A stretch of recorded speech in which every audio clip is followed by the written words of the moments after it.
Olá, tudo bem? Vamos dar continuidade hoje ao estudo da região Nordeste, né? No nosso encontro passado a gente começou a falar da região Nordeste, fizemos um balanço inicial das características da região, de sua importância nacional, de suas vulnerabilidades, seus contrastes, né? E iniciamos uma espécie de trajetória histórica do Nordeste, como essa estrutura em termos geoeconômicos, né? Os nordestes, açucareiro, cacaueiro, algodoeiro, pecuarista, né? E o quão essas elites que se estabeleceram, essas oligarquias estabeleceram ali, se beneficiaram de recursos públicos, né? Muitos deles oriundos do Poder Federal, sempre na tentativa de sanar problemas graves da região, muitos deles associados à pobreza, né? À má divisão das terras, à concentração de renda, mas costuma-se canalizar tudo para o problema da seca, né? A famosa indústria da seca, né? É muito comum no Nordeste você tentar dirigir todos os problemas da região para a seca, né? Quer dizer, ninguém tem nada a ver com isso, né? O problema da seca é um problema natural, né? Não foi o homem que produziu aquilo, né? É a natureza, né? Que pena, né? Mas na verdade a gente sabe que para isso tem uma solução, basta ter investimento, basta ter vontade política, né? Que as coisas podem ser superadas, podem ser solucionadas, né? Mas a perpetuação dessa situação de desigualdade, de pobreza, de analfabetismo, atende aos interesses das elites, né? E essas elites sempre estiveram prontas para utilizar dessa mesma população para elegê-la e, junto aos órgãos federais, conseguir verbas para a região e essa verba beneficiar os seus próprios negócios, né? Os seus próprios interesses, em detrimento dos interesses populares, né? Então é mais ou menos essa mecânica. E aí nós falávamos que essa estrutura que se estabeleceu no Nordeste, ela começa a se transformar, né? Principalmente a partir do momento que o Brasil se industrializa, a partir dos anos 30, na era Vargas, né? Que o Vargas centraliza muito poder, né? Durante o seu primeiro período e submete aquelas oligarquias aos interesses da nascente burguesia urbana industrial do Sudeste, né? Que vai demandar que o Nordeste seja uma região complementar ao Sudeste. E aí o Nordeste vai assumir um papel de região industrial periférica, né? Com investimentos públicos federais, com investimentos privados, oriundos do Centro-Sul, do Sudeste principalmente, e com incentivos das elites locais e dos estados, né? Então isso tudo vai gerar um modelo de desenvolvimento para o Nordeste, apoiado na SUDENE, né, que foi um órgão criado na década de 60, e a SUDENE, a Superintendência de Desenvolvimento do Nordeste, ela vai criar projetos, planos, né, vai fazer estudos, né, e baseado na teoria de polos de desenvolvimento, né, ela vai eleger alguns centros dentro do Nordeste para onde serão canalizados os recursos, né, e os incentivos fiscais, né, através de um plano chamado um plano de financiamento, né, de desenvolvimento baseado na isenção fiscal, FINOR, né, eles vão começar a incentivar a ida de indústrias para a região. Numa primeira fase, vai se estimular as indústrias de bens intermediários, né, que são as indústrias que vão completar as demandas das indústrias do Sudeste, né. E aí nós temos, por exemplo, o Polo Petroquímico de Camaçari, na Bahia, né, em Salvador, o porto ali na região de Aratu, né, onde vai se desenvolver vai nascer ali uma refinaria, a Petrobras, a Landulfo Alves, e baseado na produção petrolífera vai se desenvolver um polo de petroquímico que vai atrair outras indústrias, do plástico, da borracha, né, mais tarde a indústria eletroeletrônica, motores, automobilística, né? E vai se tornar um importante polo industrial baiano e nordestino, polo petroquímico de Camaçari. Vamos também formar uma importante área industrial na região metropolitana de Recife, né? Jaboatão do Guararapes, Paulista, né? Aquela região vai se tornar um importante complexo industrial também. E o terceiro estado que será beneficiado nessa onda será o estado cearense, né? O Ceará vai se tornar também um importante polo da indústria têxtil, calçadista, né? Mecânica. Então, são os três estados, né, que vão ser mais beneficiados com isso, né? A indústria açucareira vai sofrer decadência e concorrência do Sudeste, mas vai continuar estabelecida ali no Pernambuco e Alagoas, né? E aí os recursos da Sudene, né, vai produzir uma espécie de boom industrial do Nordeste, né, e começará a transformar o Nordeste, né, brasileiro. Isso vai se esgotando ali no início dos anos 90, quando o Brasil vai esgotar aquele modelo de substituição de importações, né, de indústria nacional protegida, e vai abrir-se para o mercado internacional a partir da era Collor, né, com aquele movimento neoliberal de desregulamentar a economia, abrir mercados. Nós vamos começar uma integração do Nordeste à economia global, às cadeias de produção global. Aí é um novo momento de industrialização do Nordeste, onde vai aflorar a indústria de bens de consumo não duráveis. Essa indústria vai crescer bastante na região, né? Onde os serviços vão começar também a ter grande expressão na região, principalmente ligado ao turismo, né? Onde a agroindústria vai se destacar, começar a se destacar, e a agroexportação, né? Quer dizer, além dos tradicionais polos industriais que já tinham sido definidos para a região, a partir da década de 90, você começa a ter uma nova onda de desenvolvimento regional com destaque para outros setores, né? E aí, definitivamente, o Nordeste está mais unido, né? Claro que ele ainda vai manter uma divisão subregional, né? Como eu falava, né? De Zona da Mata, Agreste, Sertão e Meio Norte, né? Eu nem citei lá no nosso primeiro encontro, não terminei de contar essa historinha, né? O Meio Norte é a região do Maranhão e Piauí, né? Que é a área que faz uma transição para a Amazônia, uma transição para o Cerrado, né? E para a Caatinga, né? Um tampão fitogeográfico que a gente chama. Certo? Então o Nordeste vai manter ainda, claro, essa subdivisão regional, mas ela vai sofrer profundas transformações, né? A Zona da Mata, a indústria sucroalcooleira, né? Que vai ter um reforço aí da produção de álcool, do pró-álcool dos anos 70, 80, isso vai dar um pouco mais de fôlego àquela elite ali, né? E ela vai continuar se integrando à cadeia de produção global do açúcar e do álcool, né? O álcool mais para nível interno e o açúcar para exportação, né?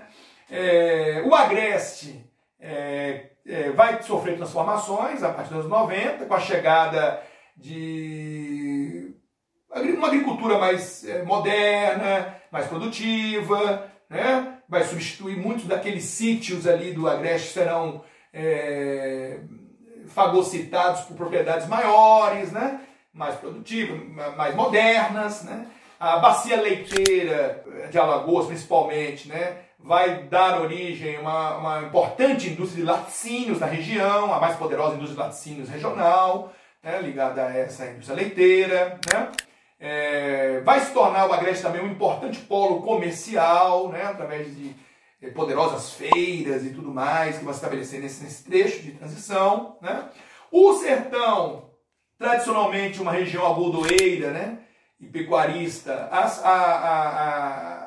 a produção algodoeira vai sofrer uma crise muito profunda, atacada por uma praga, né? O bicudo, né? Que vai prejudicar muito a qualidade ali e vai praticamente levar ao fim desse modelo, né? Que era um modelo interessante lá porque unia os grandes pecuaristas da região, latifundiários, com camponeses que muitas vezes arrendavam um pedaço das propriedades, né, dos latifundiários, produziam algodão e os latifundiários eram os intermediários com os grandes mercados, né? Era um modelo, uma certa parceria ali entre eles, né? Só que esse modelo vai ser dissolvido. A grande pecuária extensiva vai perpetuar, né? O Nordeste é importante na pecuária bovina, caprina, né? Alguma coisa de ovinos, ovelhas, né? E asininos, né? Os jumentinhos lá nordestinos, né? Que estão sofrendo uma concorrência forte das motocicletas ultimamente, mas é um rebanho importante lá na região, né? Sempre foi para transporte, principalmente, ok?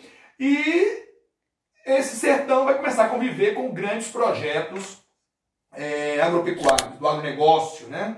São projetos de ponta, modernos, mecanizados, voltados para exportação, para a indústria, né?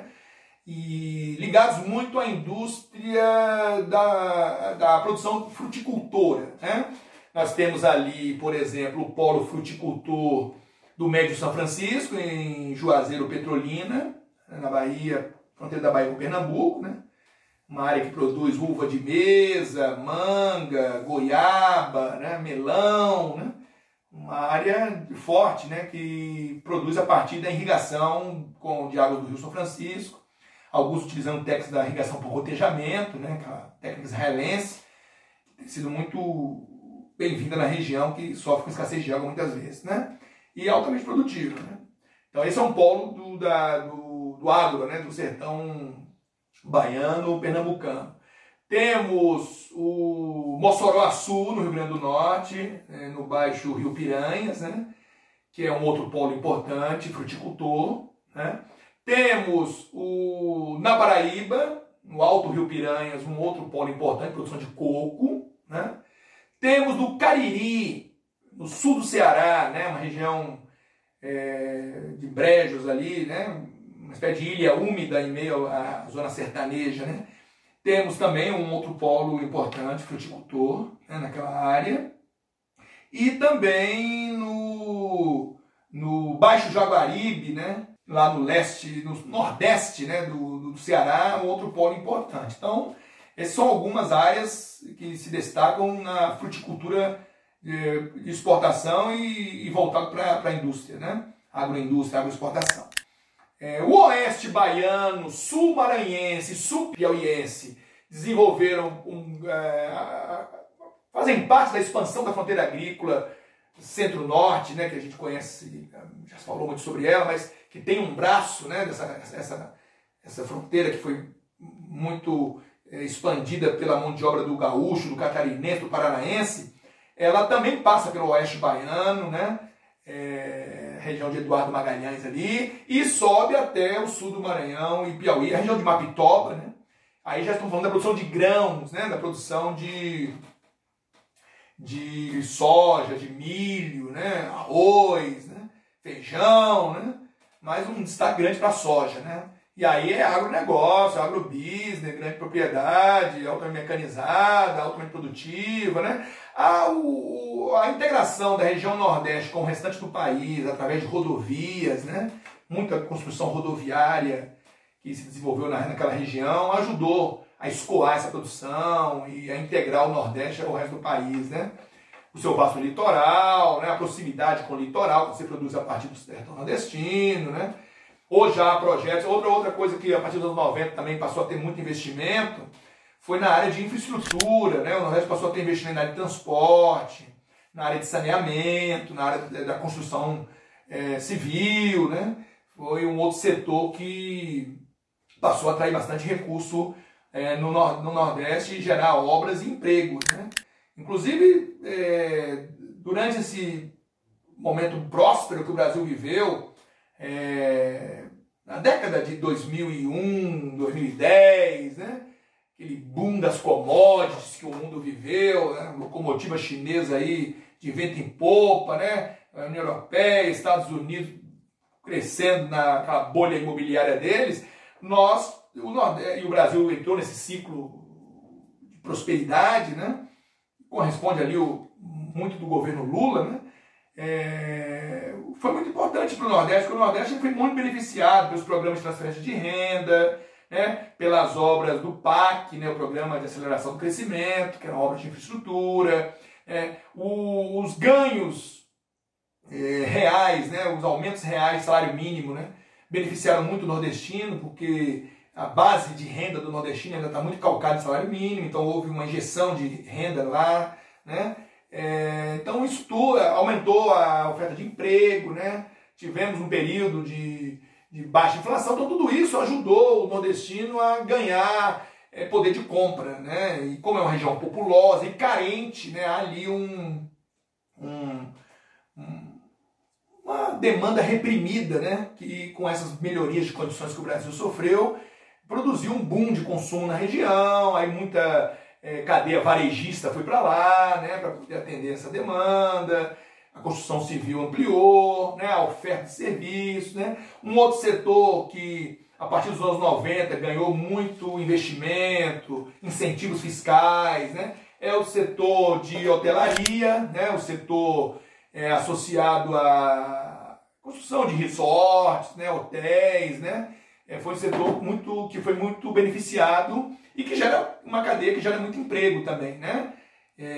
Aproveitando ali das belezas naturais do Nordeste, das belas praias, né?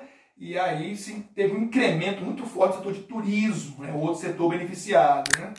A indústria calçadista e têxtil viu no Nordeste uma área interessante, onde você tem mão de obra abundante. Então são setores que usam intensivamente a mão de obra e uma mão de obra de baixo custo, né? E se criou um modelo interessante, os cearenses são pioneiros nisso, né? Grupos produtores na área têxtil, né, e na área calçadista se associaram com cooperativas de trabalhadores, né? Então formaram-se cooperativas, aqueles pequenos tecelões, né, as rendeiras, né? Se associaram em cooperativas, muitas delas financiadas pelo BNDES. Essas cooperativas prestam serviço a essas corporações têxteis, né? E aí elas levam vantagem porque nessa relação com cooperativas não se tem a exigência das leis trabalhistas como se tem na contratação individual, né? Então ela leva vantagem porque consegue uma mão de obra mais barata. As pessoas conseguem uma demanda maior de seus produtos e aumentam sua renda média porque a escala de produção dela aumenta, né? As matérias-primas muitas vezes são importadas de outras regiões ou de outros países, e aí nasce uma parceria bastante interessante em termos de custos, né? E tornando essa região mais competitiva até internacionalmente, né? A produção têxtil, né? Produção calçadista. Também, na Paraíba se formou um polo calçadista importante, né? Inclusive enfraquecendo um pouco do polo industrial pernambucano, né?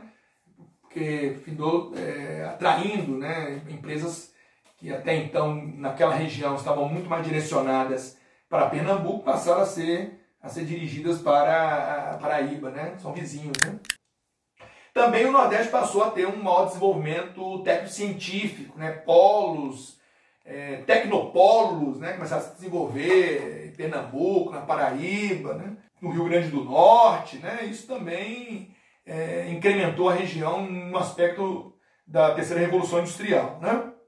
Então essa é uma outra face que o Nordeste passou a conhecer, né, a partir dos anos 90, esse Nordeste mais integrado nas cadeias de produção global, estimulando a produção da agroindústria, do turismo, da indústria de bens de consumo não duráveis, ou também de bens de consumo durável. A indústria automobilística também migrou, né? A Ford foi para a Bahia, né? Ceará produzindo automóveis, né? Então, assim, o Nordeste incrementou mais a sua economia. Daí passou a acumular, né, níveis de crescimento consideráveis, né? E claro que precisamos de reformas ainda na região, para que você tenha uma melhor distribuição de terra, de renda, né? Que se quebre, né, com esse jogo das elites nordestinas, que muitas vezes sugam muito dos recursos dirigidos para a região em prol dos seus interesses, né? Aos poucos você vai percebendo que esse coronelismo nordestino vai aos poucos sendo diluído por novas gerações que estão chegando ao poder, né? E também o Nordeste cada vez mais desenvolvido, mais educado, vai começar também a exigir melhorias, né? Essas elites vão passar a ter que repensar o seu papel. E, pessoal, claro que com esse modelo que se estabeleceu no Nordeste a partir dos anos 90, o Nordeste vai dinamizar mais toda a sua economia e isso vai produzir atração de trabalhadores para a região. Daí o tal movimento de retorno, migração de retorno para a região, porque a região passou a ser atraente, né, em vários setores, a gerar empregos, a gerar renda, né, a melhorar as condições de infraestrutura, né. Eles ainda, Ceará e Pernambuco ainda disputam um polo petroquímico na região, né. A princípio, esse polo estava dirigido para nascer em Pernambuco. Houve até uma parceria do Brasil com a Venezuela, né, para criar uma refinaria lá. Mas com a crise venezuelana esse projeto ficou pelo caminho, né? Mas é isso. A Alagoas se tornou um importante polo cloroquímico, né? Sergipe, um importante polo da indústria de fertilizantes, né? Na região de Laranjeiras, né? Então, assim, vários estados foram beneficiados por esse novo ciclo industrial que tomou conta do Nordeste, principalmente a partir dos anos 90. Né? O Nordeste se mostrou uma região interessante, competitiva, mais próxima dos grandes centros de consumo, razoável infraestrutura de transporte e portuária, né? Projetos de ferrovias, né? Como a Transnordestina, que quer fazer uma interligação entre o porto de Suape, em Pernambuco, e Pecém, no Ceará, né? Pelo interior, e ramais ligariam essa via férrea a uma via atlântica, ferroviária atlântica, né, que ligaria Salvador a Natal, né, então existe um projeto. Gasodutos também, né, projetados naquela região e construídos naquela região para abastecê-la com gás natural, né, quer dizer, é uma região também que forte na cadeia do petróleo, né. Então, com isso você percebe que o Nordeste vai se tornando uma área cada vez mais infraestruturada, mais industrializada, com uma complexidade na sua economia maior, embora ainda enfrente problemas clássicos, né? Embora ainda precise rever uma série de questões, principalmente na região sertaneja, que é a região onde você encontra os piores dados, a pior infraestrutura, né? A maior vulnerabilidade social. Então, é uma área que precisa ser repensada. Então, sobre o Nordeste, né, esse é o quadro, né, da estrutura geoeconômica e de toda a sua evolução. Do ponto de vista do relevo, da hidrografia, né, do clima, da vegetação, ali é o domínio morfoclimático. A zona da mata corresponde ao domínio dos mares de morros, né, da Mata Atlântica, do tropical úmido, né, do litoral, dos tabuleiros litorâneos, né.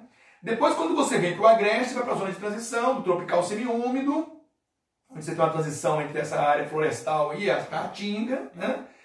E começa a entrar na zona de planaltos, interiores do Nordeste, regiões serranas, né? Que vão dominar os tabuleiros lá do sertão, né? A região sertaneja é a região semiárida, né? De chuvas escassas, de longos períodos de estiagem, né? Da caatinga, da vegetação xerófita, né? Mandacaru, que são plantas cactáceas, né? Que acumulam água, que tem espinhos no lugar de folhas, raízes profundas, né? Então o domínio da caatinga é essa região sertaneja, né? Do semiárido. E temos a região do meio norte, que é a região da transição entre caatinga cerrada e Amazônia, a Mata dos Cocais, a região lá do Babaçu e da Carnaúba, né? Que é uma área já nessa transição aí, né? Então, em termos de espaço natural, é isso que nós temos naquela área, né? Em termos de área, o Nordeste tem 1,5 milhão de quadrados aproximadamente, né? Que é mais ou menos 20% do território nacional, né? E uma densidade relativamente baixa, né? 36 habitantes por quadrado, né? Uma taxa de crescimento demográfico de 1,1%, né? Uma taxa de urbanização de 73%, quer dizer, a maioria da população é urbana, mas é a menor taxa de urbanização entre as regiões, né?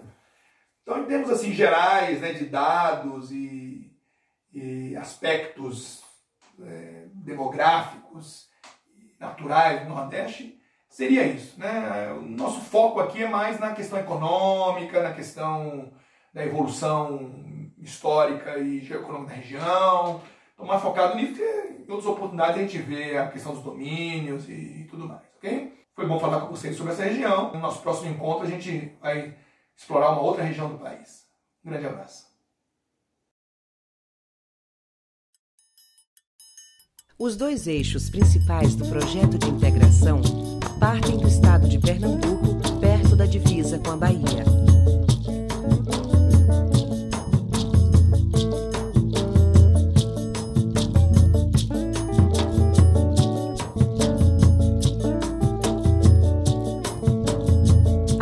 desce por gravidade até ter uma estação de bombeamento, onde é transportada para um nível mais alto por energia elétrica. Depois de ser bombeada, a água segue novamente por gravidade, descendo em canais com um declive contínuo de 3%, com uma suave inclinação para baixo. Quando há alguma depressão no terreno, especialmente sobre os vales dos rios, o canal é convertido em um aqueduto que transpõe o vão como uma ponte. Como o canal passa por regiões muito secas, algumas tomadas de água serão criadas no caminho para atender as comunidades vizinhas. Para transpor trechos mais elevados no terreno, o canal é transformado em túnel.